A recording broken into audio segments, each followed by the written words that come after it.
আসসালামু আলাইকুম ওয়া রাহমাতুল্লাহ। আমার ভাইরা, আমার বন্ধুরা, বিশ্বনবী মুহাম্মদ রাসূলুল্লাহ সাল্লাল্লাহু আলাইহি ওয়াসাল্লাম বলেন, একজন মুমিনের আরেকজন মুমিনের উপরে 6টি হক রয়েছে, 6টি অধিকার রয়েছে। কোনো মানুষ যদি এই 6টি হকের যে কোনো একটি হককে নষ্ট করে, ওই বান্দা কখনো নিজকে মুমিন বলে দাবি করতে পারবে না। এক নাম্বার হক হলো, কোনো মুসলমান যখন একজন অপরজনের সঙ্গে সাক্ষাৎ হয়, সাক্ষাৎ হওয়ার সঙ্গে সঙ্গে সালাম করা।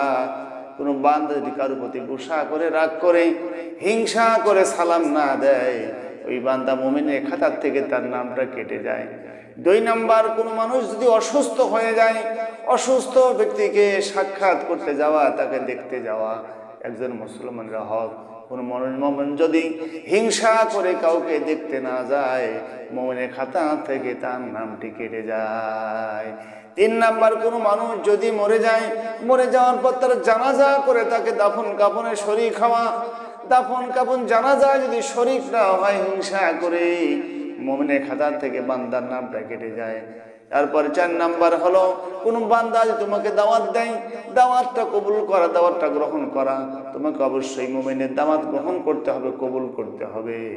হিংসা করে, অহংকার করে, কাউকে ছোট মনে করে যদি দাওয়াতটা কবুল করা না হয়, মুমিনের খাতার থেকে বান্দার নামটা কেটে যায়। 5 নাম্বার হলো, প্রত্যেক মানুষের জন্য মঙ্গল কামনা করা, হাসি দিলে মঙ্গল কামনা করা, পরিচিত আর অপরিচিত সকল মুসলমানের জন্য যে যেখানে থাক, ভালো থাক, সুন্দর থাক, এমন কামনা করা। মুসলমানের একে অপরের সঙ্গে বুনিয়ান মারসুস, সীসা ডালা পাচিরের মতো একটা মুমিন আর একজন মুমিনের সম্পর্ক থাকতে হবে। কারোর প্রতি সামান্য হিংসা, অহংকার, অবজ্ঞা করা যাবে না। 6 নাম্বার হলো, কোনো মুমিন যদি হাসি দেয়, উপস্থিত থাকলে সে আলহামদুলিল্লাহ বললে, ইয়ারহামুকুমুল্লাহ, আল্লাহ তার প্রতি রহম করুন, এমন কথাগুলো বলতে হবে। বান্দা যদি হাসির জবাব না দেয়, সেখানেও যদি হিংসা করে, অহংকার করে, অবজ্ঞা করে, ওই বান্দার মুমিনের খাতার থেকে তার নামটা কেটে যায়।